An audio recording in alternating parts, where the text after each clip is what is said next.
Good afternoon. This is week 2 of fascism, yesterday, today, and today we're going the religious route. Fun and games there.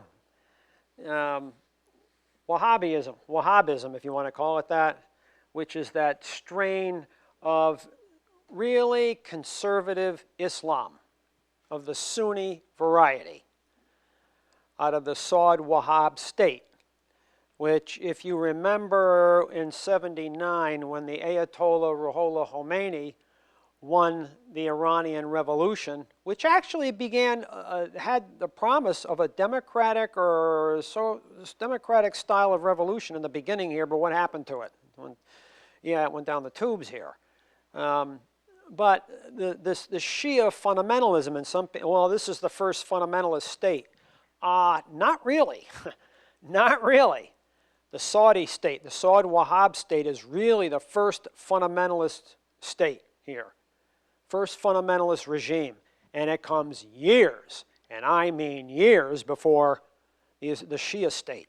It's almost like the Shias are catching up here. And to add to the difference, the Saudis are what? Arabs? What are the Iranians? Persians. And now you're adding another element to this. It doesn't get any clearer here. And I can understand why people are confused. But this notion of this Saud-Wahhab state, it's conservative to the conservative. It's past conservatism. It's fascist. They don't condone. They don't condone any other strain of Shia variety, a Sunni variety. And when this became the state religion after 1925, Judaism, any persuasion of Christianity, Buddhism, Hinduism, that makes no difference. It's not allowed to fester here, not allowed at all. And the worst of the lot are the Shias, because they're heretics.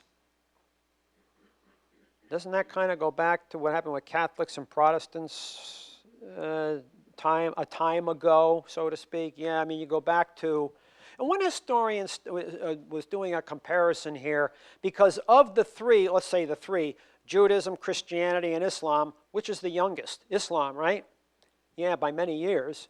And this one historian was saying that if you go back to the Middle Ages and then fast forward to the 30 Years' War, 1618, 1648, anywhere, and they estimate anywhere from 5 to 8 million Europeans were killed in that war. And a lot of this was inspired by what? Catholic, Protestant. And these historians were saying that maybe, just maybe, that Islam is in that period now, between Sunnis and Shias. Now, I don't know if you want to hold to that or not. I don't know. Of course, back in the Middle Ages, getting to the 17th century, let's say, you didn't have the United States. You didn't have big Russia on the world stage. You didn't have India wanting oil. You didn't have China wanting oil. You didn't have that. So is that a factor today? You know it is. You know it is. But to get to this, and some people, and I use the term here too, Islamic Calvinism. If you know anything about the Calvinists there. Yeah, another one of those, it's my way or the highway. And so when you go back to 1703, you find a man is born here in the Najd, or in the Arabian Peninsula. His name is Muhammad ibn al-Wahhab. Now, Wahhab was a extremely conservative Sunni Muslim. But he's just part of a strain, and he's considered a derivative, let's use that term, derivative, of the Hanbali school of Islamic jurisprudence. Now, the Hanbali school, you go back to Muhammad ibn Hanbal, who was born in 780, dies 855, who believed, mind you, that Islam needs to be followed literally, the Quran, literally. There's really no deviation in the interpretation. It's literal here. Well, the Sufi school will give you a chance to maybe think out of the box a little bit, you know, tailor your beliefs, mysticism, so on and so forth. No, not here. No, we don't go into any of that stuff. No, not at all. And this school over the centuries will spawn a man who's born in 1260. His name is Muhammad ibn Taymiyyah. And his name resonates with some of these jihadis or these theorists of jihadism. He was very much conservative, the Hanbal school. And yes, it's got to be done literally. This is how it's interpreted literally. It's reputed that he wrote 300 volumes of writings here. 300. Those are the days when you were still doing this. Do you know Queen Victoria used to write 2,500 words a day? And when she died, they collated all those writings. It was like 132 volumes. Boy, that's not discussed, is it? Interesting, these people who write a lot. And so Taymiyyah is one of these people who back in the 13th, going into the 14th century, was writing even here that you have to have that conservative understanding of the religion, the literal interpretation of it.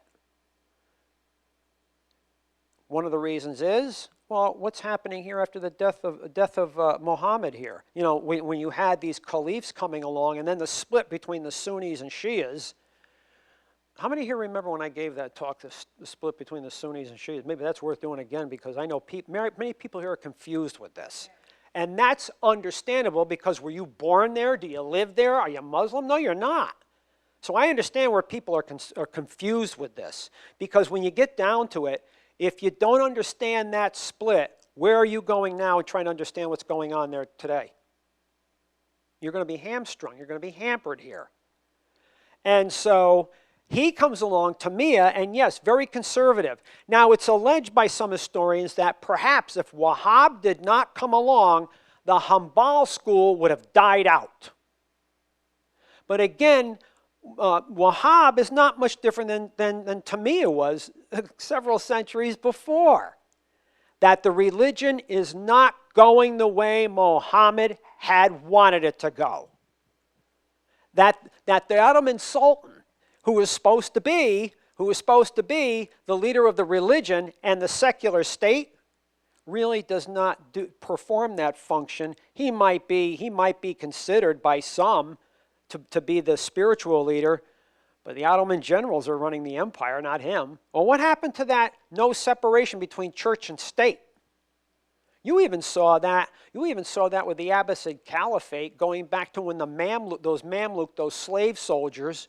And that's another aspect of slavery here. You know, these waves of Turkish tribes coming in from Central Asia and Asia through the centuries, and they get into these wars with the Abbasid Caliphate. I mean, I'm going back to the 9th, 10th, 11th centuries here. And people who were captured were not just put to slave labor, what you would call slave labor, they're turned into soldiers. Slave soldiers. Let's have them do the fighting. Yet what happens when you get a few of these Mamluks who show some professional aptitude as leaders and you promote them as officers? What happens when you promote too many of them as officers? That's a problem. And so they'll actually take over. Yeah, the caliph, he can run the spiritual aspects of this, but the grown-ups are going to take care of the empire. And so Wahhab comes along and thinks the religion is not going in the right direction. You know, he'll be educated. He'll be educated in the Hijaz, or where the Medina and Mecca is, and he'll also be educated in Mesopotamia. And when he comes back to the Arabian Peninsula, he's actually preaching here. You know, we're getting into the 1730s.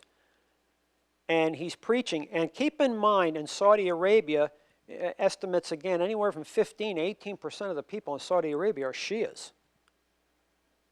And he's preaching in some of these Shia villages, stop with the shrines, stop Stop professing your belief to the Twelvers. The Twelvers are to the Shias the immediate 12 descendants of Ali. And that's another thing he's going to develop, Wahhab is going to develop here. You know, this is a religion of Unitarianism. In other words, the monotheistic belief, this polytheism stuff, which he will criticize Christianity. You know, oneness with God. God is just one.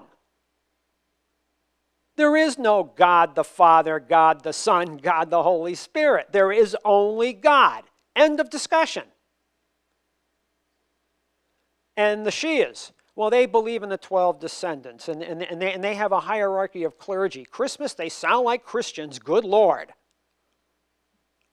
And that last part, both Christians and Shias believe in a Messiah. What's Jesus? Isn't he supposed to be coming back? Well, with the Twelvers, you have these 12 descendants. The last one, the Mahdi. Now, he's not murdered or killed. Supposedly, he was put into hiding at 5 or 6, and he's going to come back and judge the world. What does that sound like? The Jesus story? To Sunnis, and especially to Wahhabis, a real leader does not go into hiding. A leader is a real imam or a one who stands out in front. He leads from the front, not from behind a rock. A real leader is in front of the people. And so what does this make Shias to the Wahhabis or Unitarians? Let's be polite. Heretics.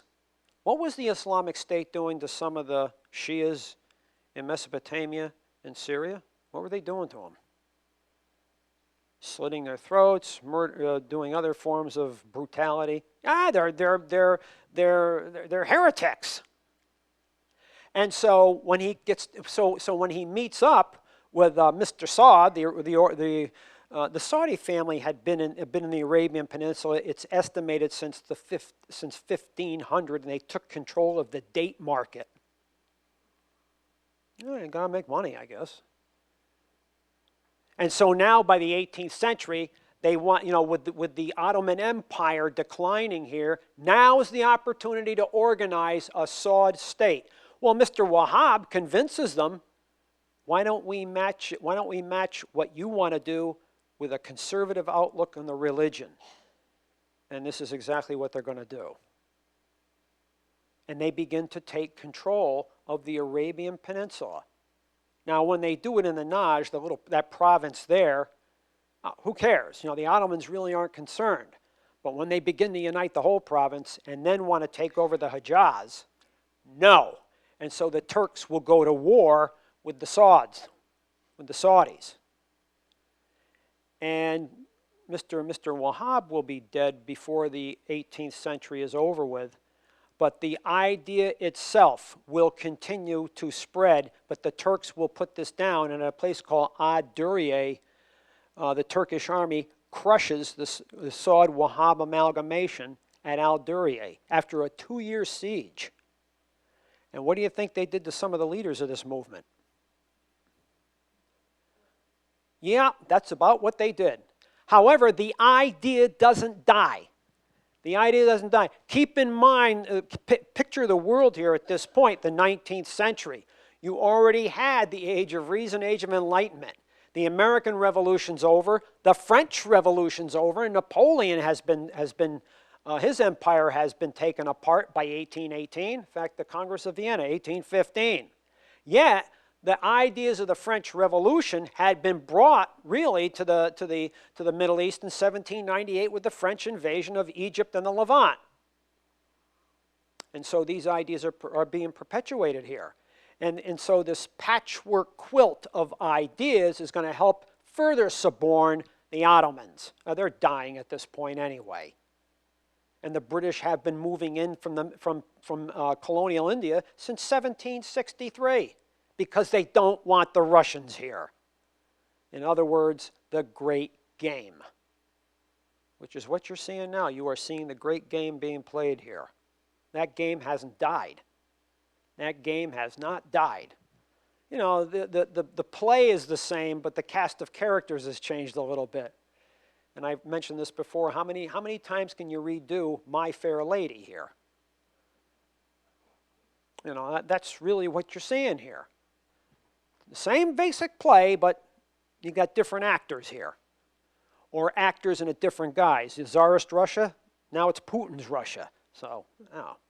And so as these ideas perpetuate, the Ottoman Empire is being suborned. Ideas of nationalism. People are beginning to feel like Egyptians, they're beginning to feel like Syrians, Palestinians, whatever the case may, and even people in the Balkans, they're beginning to feel like Serbians, Bulgarians, so on and so forth, Slavs here.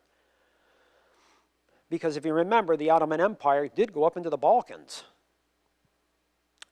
And so it's being undermined. However, by the 1790s, Abdul Aziz ibn Saud, another descendant of the Saud family, decides now is time to make a run. And he wants to put together the Saudi Peninsula, or the Arabian Peninsula. It's not Saudi yet. And he organizes helps to organize a brotherhood. It's known as the Ikhwan. And these guys are like Saddam's Republican Guard. These guys are to Abdulaziz ibn Saud what the SS was for Hitler. Very committed to the cause here. Many of them are Bedouin. And it's easier for them to get involved with this because what are the Bedouin? They really weren't agrarians. They were, you know, a part of that brotherhood, steal from your fellow man. You know, this is an example which you've seen in these areas for centuries where the nomads steal from the sedentary types. That's what the Mongols were doing. That's what they were doing. Although they were in competition with other nomads going back in Asia. And so you steal from the sedentary types. Sedentary types are easy to steal from. They're not on horseback or camelback, whatever you want to call it. Easy to make a raid, steal what you want, and leave. So that's how they were surviving for centuries. And then organized into armies by different people. They were good fighters. They were good fighters. Of course, there are tribal differences here too. And so he organizes this army, and they begin to conquer the peninsula into the 19th century, going into the 10s, the teens, and the 20s. Now, interestingly enough, as Mr. Saud, Abdulaziz ibn Saud is doing this, at one point, you know, this is 1916 when the British and the French begin to sketch those borders in the sand in the expectation of the collapse of the Ottoman Empire. I'm talking about the Sykes-Picot Agreement. Remember, there are no borders here yet. There are no countries here yet. It's just the Ottoman Empire. It's just one lump of sand and mountains. That's all this is. There are no borders. Sure, these people had been floating this area for centuries. They knew how far they could go before they infringed on someone else's territory. They knew this. It's like their directions, they're going by their nose here. But they've been doing this for centuries. You get the Europeans coming along, and there goes the neighborhood. And what are they doing? Drawing borders through clannish associations, tribal affiliations, religious differences, and ethnic passions. And you don't think you're not going to have a problem here. You're actually installing a European-style settlement in an area that's not European. Well, look at their handiwork of Versailles. That's a European-style settlement in an area that's European. How's that worked out? Ukraine, anybody? What happened to Yugoslavia after Tito died? Fell apart, right? The strong man's gone, fell apart. The Austro-Hungarian Empire, if you remember that one. Then they draw Austria, Hungary, Poland comes up, Yugoslavia, Czechoslovakia. Is Czechoslovakia still around today? No, it's Czech Republic and Slovakia, right? And so their handiwork, especially in the Middle East, that's now under threat. That structure is now under threat. Well, nothing made by man lasts. And so, but the only state, if you take a look, step back and take a look, the only state not really put together by the Europeans, I'm talking Iraq, Syria, Lebanon, Palestine, Jordan. Persia, forget, that's going to be Iran for a moment, although the British occupy it. That's already been done. And you take a look at these countries in this area, what's really the only one that was formed by Arabs itself? Saudi Arabia. Saudi Arabia. And the British let it go. And so Abdulaziz ibn Saud conquers all these tribes on the Saudi peninsula. God bless you. And so by the early 1920s, he's captured this. Now keep in mind here, this is almost like when you go back to Italy on the boot there, when the nationalists were trying to organize the boot and get rid of the principalities like Piedmont, Sardinia, the two Sicilies, the Papal States, so on, and Lombardy, so on and so forth here. You see the same thing here, only now it's not principalities, it's tribes. Because when you go back to 1866, and when Mr. Otto von Bismarck wanted to unite the German states and kick out the Austrians who were overseeing the southern German states, now this is the time for Berlin to put it all together. What did he do? He asked the Italians, you want to help us? We'll make sure you get Venezia. Yeah, what a deal. And so they'll beat the Austrians in 8 weeks. And Italy will get Venezia. And then Rome's going to follow suit. The Italians have now unified the boot. And Germany's now a one nation. Same sort of thing's going to happen here, again, by force, using the Ikhwan. Now, the Ikhwan is interesting here. Mr. Abdulaziz ibn Saud is fascinating. He understands here the power of the European colonialists in the early 20s. He would like nothing better. I mean, why do you think you have those Gulf states on the lip of the Persian Gulf here? Mr. Abdulaziz ibn Saud wanted that. And the Ikhwan wanted it. In fact, the Ikhwan, even after the British drew the borders of Iraq, were making raids into Iraq. And the British don't like that. They were making raids into Jordan. The British didn't like that. This is how committed, Abdulaziz ibn Saud now understands the British colonial mind and the French. I can only go so far, and I can't take territories that are beholden to the British and the French. Yet the Ikhwan, who are charged up on this idea of spreading this, and understand something about the Ikhwan here, they don't want borders. They want the whole dog here. They don't want borders. Isn't that what the Islamic State professed? Isn't this what Arab nationalists of a secular variety professed going back to 1914, 1915? It's called the Damascus Protocol. There would have been no Iraq, no Syria, it would have been just one Arab state. One Arab state. That's not what the British and the French want. And Hussein ibn Ali, the king of the Hejaz, descendant of Muhammad, Faisal was his son. Remember King Faisal? Was actually had correspondence between Henry McMahon, the British procurator of Egypt. They were trading missives and cables as to how the Arabs were going to maintain or formulate their nationalism when the war is over with, and yet behind their back, what are the British and the French doing? Drawing the borders in the sand without telling the Arabs. And so Arab nationalists, they wanted one giant homeland here. That was one of the original ideas. The Ikhwan, now from a religious perspective, want a one-state solution. How do you like that term? With no borders. Abdulaziz ibn Saud understands, I have most of the Arabian Peninsula.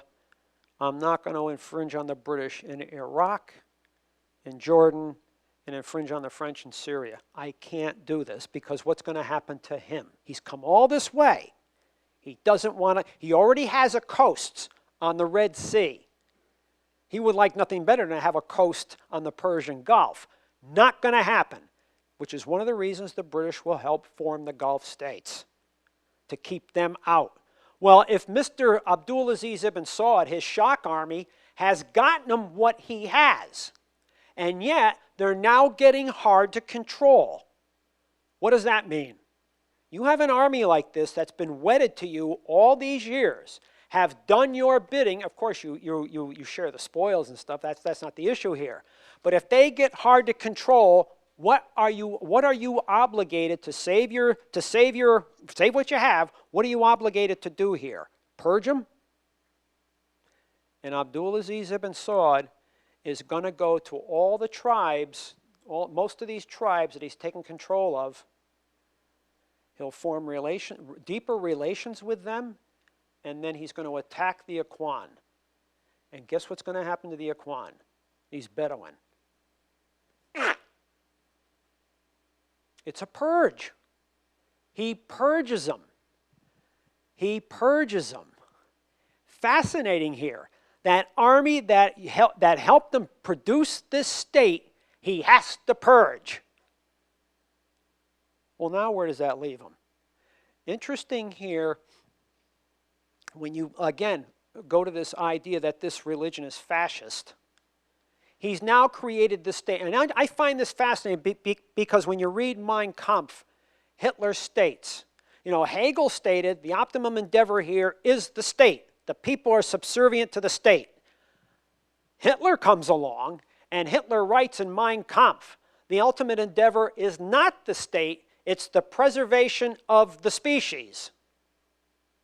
Now you got Mr. Wahhab here, who, yes, preservation of the species, rather implementation of this religion to form this state and to have a cohesive unit of believers. That's the state. Interesting what different people think here when they organize a state. This is hard, and none of these are hardly examples of elective politics. They're all the conceptions of what? One person looking to build a state. Again, go back to Mussolini. The corporate fascist state. Corporations and big financial institutions here, the worker here. The worker's liberty exists for the state. The only liberty worth having is the liberty of the state itself. The liberty individual is subservient to the liberty of the state. This is Hitler too. This is Hitler. Hitler will cater to Hitler will cater to businessmen and bankers who he has no regard for, and those Prussian aristocratic generals, because he has to. Well, what happens to the little man, the little farmer that supported him? What happened to the small businessman who formed part of his support group in the small towns? You know, the cities won't gravitate to Hitler till later on. It's the little man that gravitated to Hitler. Does that sound familiar at one point here? Like what happened about 2.5 years ago here? Don't think that's far-fetched. It's not.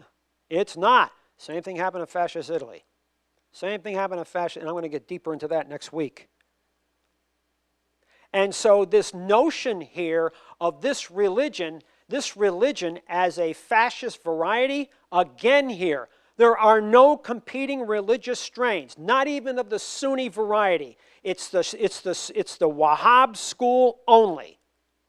Now, what does it say about a religion that needs a morals police to enforce? This belief is not propagated.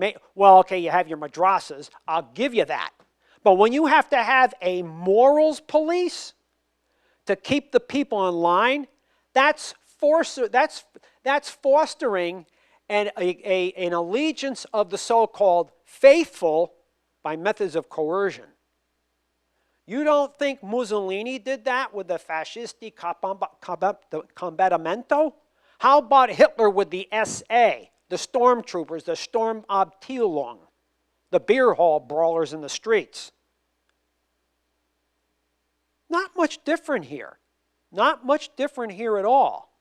But again, Mr. Abdulaziz ibn Saud understands here that now that he has this entity known as Saudi Arabia, you know, he's not going to go into the Gulf states because that's going to anger the colonial powers, and he can't match them. He can't. But what has he done? He has sold the Saudi Arabia to many of the people in the area who are living under British control, who are living under French control,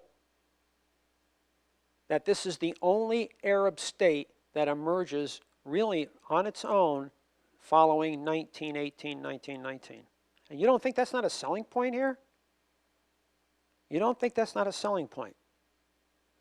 And then in 1932, when you really proclaim Saudi Arabia, what happens here in 1935? They strike oil. You know, they strike oil here. And now they're off and running. It's fascinating what's been built here. But this idea here, and these morals police are fascinating. They make sure people, men, don't have hair longer than is acceptable. Women are not allowed to wear provocative dress. No alcohol. After a while, no alcohol, no spirits or stimulants, whatever you want to call it. Music and dancing. No loud crying at funerals. How do you like that one? No over-embellishment with laughing. And this mutawim, or morals police, have enough men to scour the entire peninsula. And their job is to keep the people in line. They have informants. Of course, we're not in Nazi Germany. They don't have block watchers, but they have people who do keep an eye on the mass. Informants, you want to use that term. And so the Ummah, or the clerics, are a distinct class here. They'll be shielded by the Saud family. And so what has this become? And interestingly enough, once they do get the Hijaz here, they will eventually get the Hijaz in the 1920s. So they have, Saudi Arabia has, the two holiest sites in Islam. And yet, interestingly enough, Abdulaziz ibn Saud does not proclaim himself the caliph. He won't do it. It's irrelevant. They control the holy sites. They control them.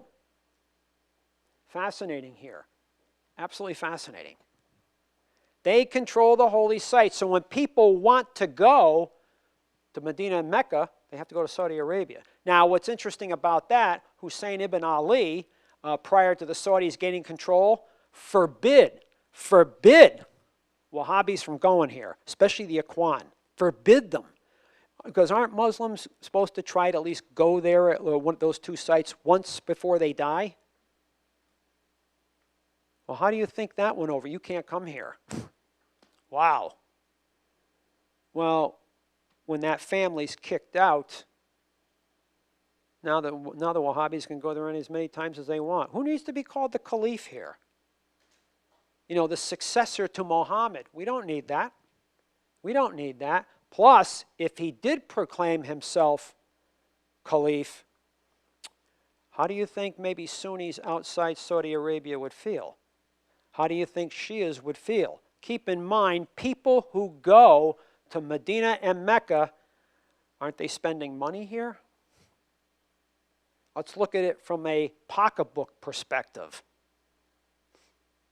Yeah, how do you continue to spread this doctrine? Note here, when you go back to March 1919, what Lenin did. Put together something known as the Comintern. Let's spread the Bolshevik doctrine overseas with the Comintern. We open up chapters in other countries. What do you think the Nazis were doing with Bund groups here in the 30s?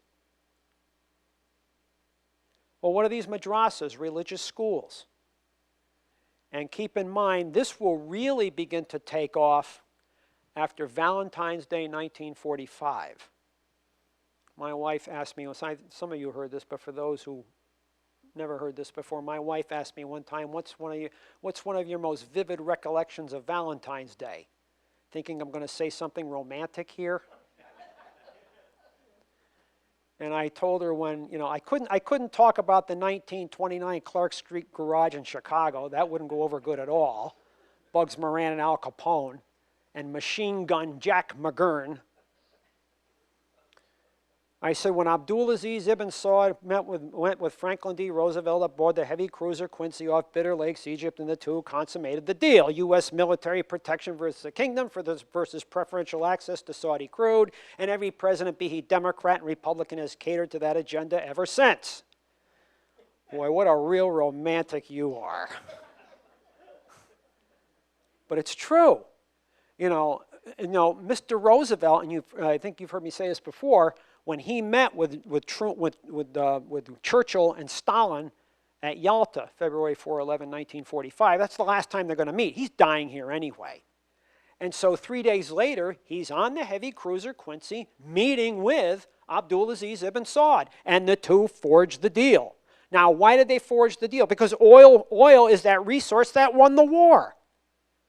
The United States and Soviet Union had it in abundance. Germany, Japan, and Italy didn't have it. They had to go get it. You think it's an accident they're going to lose the war? No, it's not.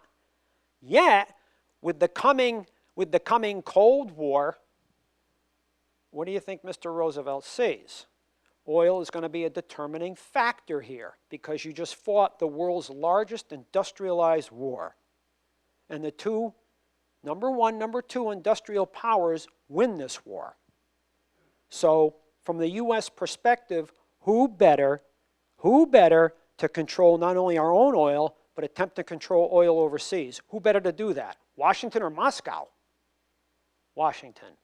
And on top of that, keep in mind, and this is an important aspect of this, your currency is the world's reserve currency since the Bretton Woods Agreement 44-45. And what's one of the major reasons your dollar is still the world's reserve currency? That's what oil is priced in. You make the deal, whether you like these gown-wearing fascists or not. You beat the swastika variety, but now you make a deal with these people. Now the spread of the madrasas, guess how that's been done? With our currency. With our currency. And so they fostered this agenda, this poisonous view of the Islamic religion with our money. And keep in mind, they propagate this strain of Sunni Islam, which has no use for Judaism, Christianity. What are we? What for the most part? Christians here? How's that working out?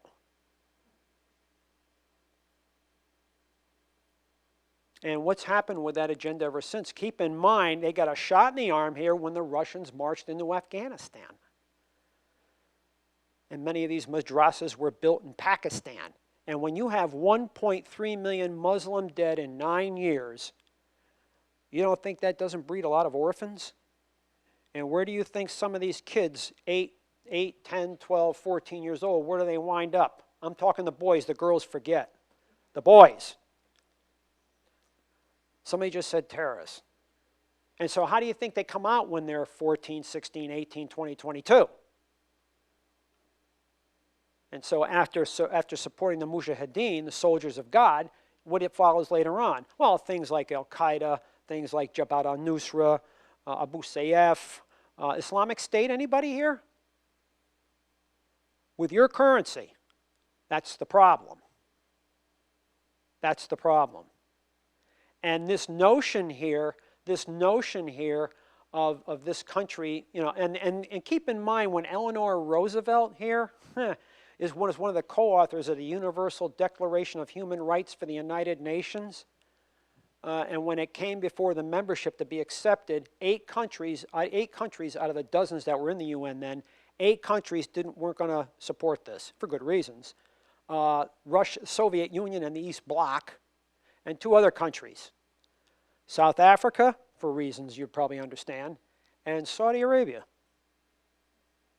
Wouldn't support it. Has it changed? No.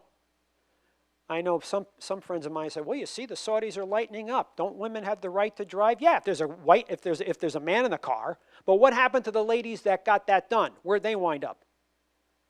Jail. This is still a very conservative / fascist style of state. It might not be a corporate fascist state. It's not that at all. But religiously speaking, it is. And interesting here, it's Abdulaziz ibn Saud that put his stamp on this, using this religion to keep the minions in line. Go back to Fascist Italy. The corporate fascist state was put together by Mussolini. Mussolini and the Fascist Council are Fascist Italy. Fascist Italy are Mussolini and the Fascist Council. Hitler, the Nazi state. And I was watching one of his speeches not that long ago. After his speech, who comes up? Rudolf Hess, the little remora that swims with him. And he makes a little speech. You know, Adolf Hitler, the Heil Hitler, Heil Hitler. Hitler is Germany. Germany is Hitler. Yeah, in this Nazified Germany, yeah. But then again, go to Saudi Arabia. What is Saudi Arabia? The Saudi royal family is the government. The government is the Saudi royal family. What's the difference here? There really isn't much of a difference. There really isn't much of a difference. Wow. Now, someone asked me prior, could we, because I got a few minutes, bring up what's going on there right now. The Saudis got whacked. Didn't they get whacked? Well, what do you think was going to happen if they stayed in Yemen? You don't think they weren't going to get hit back? I mean, look at 9/11. I've been giving talks on 9/11 lately, and why 9/11? I'm not going to go into the attacks. You're going to see that every year on television. Why be redundant here? And one of the reasons we get whacked because we're an empire. We're in this area, and some of these people don't want us there. You don't think you're not going to get hit back? If you don't think you're going to get hit back, you're dreaming. You're probably going to get hit back again, somewhere along the line. Well, what do you think happened to the Saudis? Lock and loaded. Let me know what you're drinking. I want to get loaded too. And so when you take a look at this situation, this is what you're stuck in. You are stuck in this situation, which is, part of this has lasted for centuries, the difference between Sunnis and Shias. This is just round 3,978. And you're going to have future rounds long after we're gone here. We're not going to solve this problem. But there is a jockeying for position. Now, it's interesting to how the Saudi royal family is going to do this. Fascinating here, when you take a look at Abdulaziz ibn Saud bouncing off this situation, how he understood at that time the power of the European colonial powers. I can't cross that line because I want to stay in power. He was able to do that, and in so doing, he's able to outlast the European colonial powers. Who's left standing after 1945? He is. Now he's got the Americans. Only maybe the Americans won't interfere with me like the Saudis will, because their empire is based on a currency, not soldiers. He figures that one out. Now when you fast forward to 2017, if you remember in fact, what was the first country that Trump went to? Usually the presidents recently went to where? Either Canada or Mexico the first time they leave the country. He wasn't going there. Not after he told the Mexicans they're paying for that wall. That's not going to happen. So he went to where? Saudi Arabia, Israel, and then after he went to the Vatican, right? Interesting. Interesting. Went to a prison camp, colonizers, and a bank. That's where he went. And yet, he tried to foster deals with the Saudis. Military deals, contracts, right? And yet, what are the Saudis going to do? It's almost like maybe the Saudi royal family, Muhammad ibn Saud here comes to mind here. Keep in mind, every leader you've had of Saudi Arabia since the death of Abdulaziz ibn Saud in 1953 has been one of Abdulaziz ibn Saud's sons. He had 17 wives and 54 sons. And every every leader since has been his son. That's ending now. What's that going to do to the royal family? Is that going to breed different? No, they've always had differences of opinion. But now when you get the grandkids into this, I mean, take a look at the Mongol Empire. After Genghis Khan died, his sons took over. And after his sons, his grandsons took over. They won't survive his grandsons. Is that what's going to happen to Saudi Arabia? That bears watching here. That truly does. But the Saudis, Mr. Salman will go to Moscow. Keep in mind what's going on here too. Russia. Remember when Russia inked that trade deal with China to supply them with $400 billion worth of natural gas over 30 years? Well, that cuts into the Saudis selling fossil fuels to Asia, right? And so what did the Saudis do? They began dumping oil at cheap prices in Poland. Yeah, that made Putin real happy. That's his backyard. But the Saudi royal family will go to Moscow. And Putin is going to empty out 2 luxury hotels on Red Square. And there will be 1,500 in that entourage going to Moscow. Again, Putin empties out 2 luxury hotels for this incoming brigade. And in 4 days, they make 15 deals. Oil, natural gas, petrochemicals. The Turks, throw the Turks in here, bought the AS-400 air defense system. Supposedly the Saudis bought this too. And also the Saudis can participate in the Russian space program? Are things changing strategically here? The Saud family wants to stay in power. They want to maintain this school. They want to maintain this agenda. They don't want to be out of power. I mean, keep in mind, does this family have the same rationale as maybe a Hitler and Mussolini? It's not really the religion. It's what? Power. Power. And this bears watching here. It truly does. Is that World War II, World War I settlement here beginning to become fractured and maybe fall apart. And so when you take a look at what's going on in Yemen, the Houthis, these Shias, want to throw the Saudi influence out, and they've been taking a pounding. You can't say they haven't been taking a pounding. It's a country, of 26 million people, 18 million are food challenged, 11 million could be starving, really starving. You don't think they're not going to hit back? Yeah, they are. That's right. Yeah, he got. And I remember when I remember the words of Bruce Gordon when he played Frank Nitti on The Untouchables. He got bumped off. Supposedly, again, what is that? Fake news? Beg your pardon? Late news. She says late news. Late news. Yeah.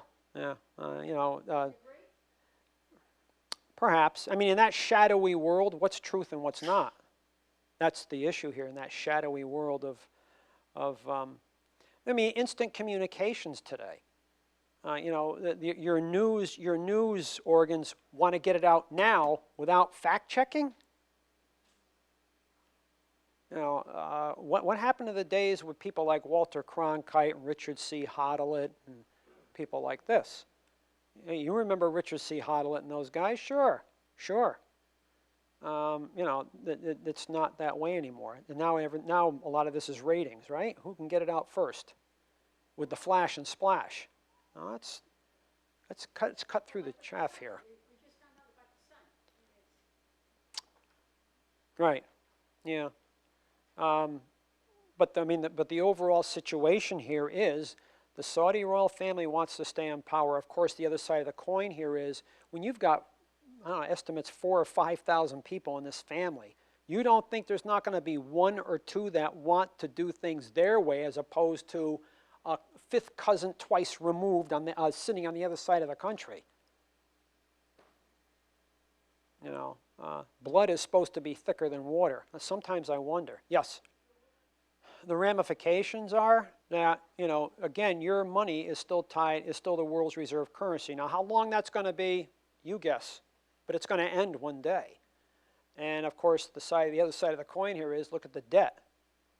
I mean, one of the reasons you're there is because many countries keep your money in their central bank tills, and so when oil transactions are transpired here, they use that money. And of course, the dollar being the world's reserve currency affords you being able to buy oil or gas cheaper than most other countries. The other side of the coin here is we soak up some of those excess dollars when people buy our goods and services, or some of these countries invest in our treasury notes, treasury bills, and certificates of deposit, in other words, financing the debt. What's going to happen when they're not as enamored with the dollar anymore? So that's one of the reasons you're there. And if you're not willing to send your young men and women to die to protect the dollar, how do you think some of these other countries are going to look at us? I don't expect Jim Himes to tell you that. I don't expect Murphy to tell you that, or Blumenthal to tell you that, or Lindsey Graham, or whoever. I don't think they're going to tell you that. Well, no, you know, democracy, weapons of mass destruction. Oh, that's a bad regime, and that. No, give me that. No, spare me the violin music. No, let's go back to what really makes the world tick. God forbid we do that. God forbid we do that. God forbid. I mean, Stalin made reference to the fact, you know, talking about using armies. When you put your boots on the ground here, you call the agenda. That's Uncle Joe. Is he right? So, interesting. Interesting.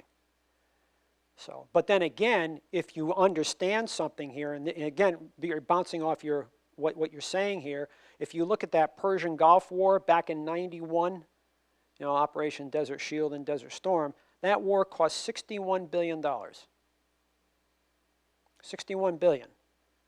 You know how much it cost you? Well, the Arabs ponied up $36 billion. Japan, which back then the stigma still applied, they can't send troops overseas, could they? World War II still exists here. And so they chipped in $10 billion. They still get the oil here, right? So they have to chip in something. The Germans, they can't send troops overseas, God forbid, $6.5 billion. It really cost you maybe $8.5, $9 billion at the most. Now take a look at the wars you got going now. Anyone helping us pay the bill? Why would they want to do that? You know, go back to what the French said about us after the collapse of the Soviet Union. If anyone knows about balance of power politics, it's the French. You know, we don't want to use French fries. We call them freedom fries now. I mean, how childish is this? The French warned that without a check to American power, the world will be out of whack. You know, go back to Congress of Vienna. Create a new balance of power. And if anyone who knows that, the man used to teach this at Harvard, Henry Kissinger. Balance of power. He's probably one of the greatest sources of understanding the Congress of Vienna. Balance of power. If you understand that, if you understand the Congress of Vienna, you understand Henry Kissinger. He was a balance of power man. You know, you get something, we get something, right? Like Otto von Bismarck. Okay, you get something, we get something. James Baker, another one cut out of that cloth. You think you got that now with Pompeo? Yeah, but these guys knew how to make a deal. Right, exactly. Yeah, there's a difference. Yeah, there's a difference. Although these guys, these people were practitioners, ardent students of this. Now, does Kissinger carry baggage? Yeah, I'll give you that. But I'm sure you'd like to sit down and talk to him if you like him or not and understand this history. You know, he used to sit down twice a year and talk with Putin. He used to meet with Putin twice a year. I know if I was president, I'd want to know what went on in those discussions. That's if I was president. Hey, Henry, what did you and Uncle Vic talk about over there? I want to know what went on. Interesting here, as opposed to right now. And so are the Saudis looking for greener pastures? Is that on the back burner here, maybe to be brought up to the front burner? It all remains to be seen. Nothing stays, big powers like continuity here. Nothing lasts forever. And don't expect these Saudis to change the Wahhab school of religion because that keeps the people in line at the same time. That's not going to happen. The only way it's going to happen is if these people really educate themselves and throw that family out. Boy, what a brutal experience that would be. Yeah, do as I do, but not as I say. Do as I say, not as I do.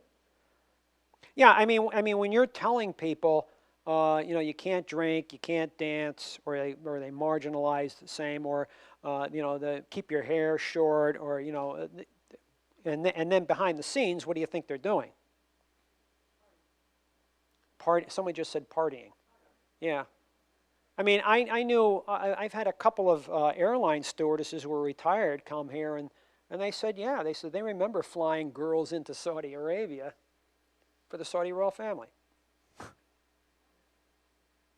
Not surprised? Yeah, why would you be surprised, right? I mean, it's a man's world here, right? Still is. And a lot of that's not really based on the Quran as opposed to tribal and clannish restrictions here. I mean, the Quran gives ladies a piece of the inheritance when the parents die. Now, do you think the Taliban would engage in that? Do you think the Islamic State would do that? You know people who cherry pick what they want to follow in their religion and what they don't want to follow, don't you? No matter whether it's Catholicism, Protestantism, Judaism, whatever the case may be. I know people like that. I mean, I used to know people, when I was a Catholic, do you believe in that stuff about the consecration that's actually the body and blood of Christ? Nah, that's a symbol. Well, what are you doing here for? You believe in papal infallibility? Nah, I don't believe in that. What are you doing here? Why don't you go to the Christ Church down the street? Nah, this is convenient. Or my mother had me come here, that kind of thing. Well, no, it's true. You talk to some of these people, they don't hold to those precepts. But they're comfortable where they are, I guess. So, people are fickle. It's interesting here. Yes. Or Iraq. Iraq popped up here too. Yeah, I'm sure yes, they did. Well, you have to go through the satellite recordings here. You would think if these were missiles, as they're saying, or maybe even drone, you would see the signature on the spy satellites. Oh, you can buy a cheap drone. Some people would. When you can buy you can have soldiers using handheld drones. They're working on drones now that'd be no bigger than the size of a fly. Oh yeah, you fly them into somebody's window with detection devices, and they find out what's going on in your house. Yeah. Oh, I was reading reports even 5, 8, 10 years ago, where when you have your water or electric meter on your house, they had detection devices on the water or electric meter. The city did. And that's military technology coming out of what you're doing overseas. To see what's going on in the house. Maybe this person they thought was dealing drugs. Maybe this person is running guns. Maybe this person, yeah. So, makes you want the paper chase back. Don't put the meter on. I'll write you a check. Just get out of here. So, yeah. And so this is this high-tech world you live in. And so, but it remains to be we're not in that kind of a loop. But so we're going to have to try to take the seed from the chaff here and try to find out where this attack really came from. The Iranians denied it. Oh, I would too, right? But are they supporting the Houthis here? The Houthis are Shias in Yemen. But then the other side of the coin, step back here, it's like 9/11. You know, the Saudis have been pounding and pounding and pounding the Yemenis for, what, 3 to 5 years now. And so you don't think they're not going to get hit back? Look at 9/11. We got hit back. 9/11 is partially our own fault. So being on the world stage as a global power is not a one-way street. And so when I give my why 9/11 talks, that's how I put it, and you'd be surprised how some people look at you. Well, that's the way it is. It's the way it is.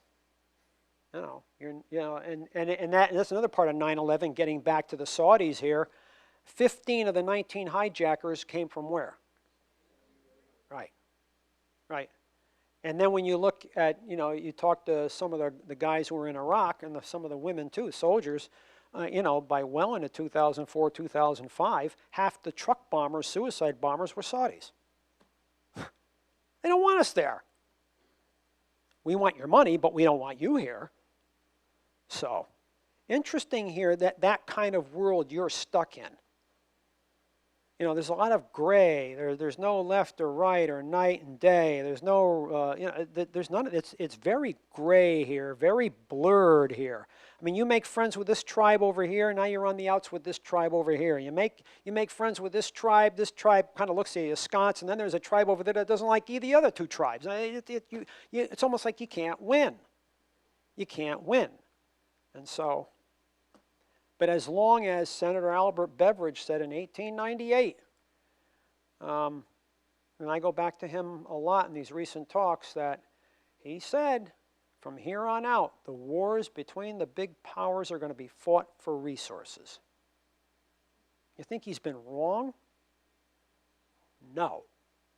He's been right. 1898 he says this. Senator Albert Beveridge from Indiana. Wow. Yeah, it's fascinating. Interesting. Yeah, it is. It is. Global warming, it's only going to get worse. Yeah, interesting. The UN said a few years back that that the Middle East has a population of maybe equal to the United States here, and it's going to double in maybe 20 or 25 years. I mean, Iran, 1/3 the population is 16 years old and younger. Yeah. And that's not the only country that has this upswell of young here. And the UN states if the population doubles in 20 or 25 years, they only have 1% of the world's fresh water. What's going to happen with that one? Oil you can't drink. Yeah, that's a problem. That's a problem. So is this why the Israelis are making that bid to actually grab control? Well, they already have the Golan watershed. And so what are they doing on the West Bank? They're going to control 1/3 of the West Bank? Well, guess where a lot of the fresh water is there? You think the Israelis are stupid? Well, they're not. Boots on the ground. Go back to what Stalin said. Boots on the ground determines what? Yeah, and so is that why Trump offered to buy Greenland? Well, that's the thing, yeah. Yeah, and so, of course, I mean, if I was a Greenlander and I enjoyed Denmark's health insurance, the last thing I'd want to do is become an American. I mean, from that perspective alone, no thanks, but no thanks. Here's your hat, what's your hurry? So, yeah. But when I come back next week, and I'm going to go into that progression here, how the right trumps the left, and I'm going to go into how it worked in Fascist Italy, how it worked in Nazi Germany, how Stalin wielded this, and what happened here. And so when you understand Fascist Italy, you understand Nazi Germany, Stalin to a certain extent, but then what happened here, draw a line through it. There's a commonality here. It's like history's doing what again? Yeah, sure does. And then the last week is called Minions of Malice, and that's going to be some of these hate groups that exist in this country. Some of them are right here in your own state, Connecticut. Yes? Oh, in the syllabus handout? Really? I'd take another look at that.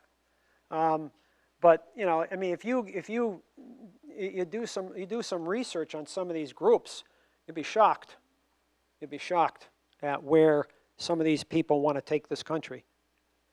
So, yeah, it's fascinating to see. Anyway, she says, you're not shocked? Okay. We're not going to surprise you. Anyway, that's it for now. Have a good evening.